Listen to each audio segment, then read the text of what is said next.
একদম পরিবর্তন চাই, আর পারছি না, প্রচণ্ড অত্যাচার চলছে।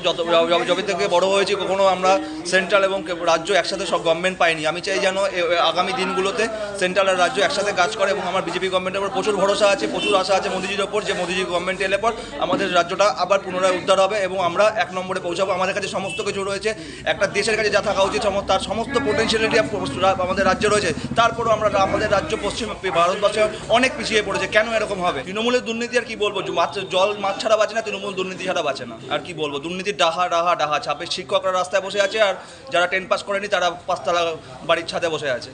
ভাতা দিক যাদের প্রয়োজন, যাদের ফিজিক্যাল হ্যান্ডিক্যাপ, যারা রিয়েল গরিব তাদেরকে ভাতা দিক, তাদেরকে এগিয়ে নেওয়ার জন্য ভাতা কেন, আরও ফ্যাসিলিটি প্রোভাইড করো। বাট যাদের রয়েছে তারপরও তাদেরকে দেবে না, দিয়ে গভর্নমেন্ট ভাতা না দিয়ে যাবে কোথায়? চাকরি তো নেই, প্রত্যেকে পরিযায়ী শ্রমিক, বাইরে থেকে কাজ করতে হচ্ছে। তো এখানে থেকে করবেটা কি? কোনো চাকরি নেই। এখানে বাইরে যেটা গেলে 25,000 টাকা মায়না পায়, এখানে সেটা 10,000 টাকা মায়না। এখানে 10,000 টাকা মায়নার জন্য আমাকে মাথার ঘাম পায়ে ফেলেও 10,000 টাকা ইনকাম করা যায় না, কোনো চাকরির কোনো ব্যবস্থাই নেই। কিন্তু নিরাপত্তা সবার আগে।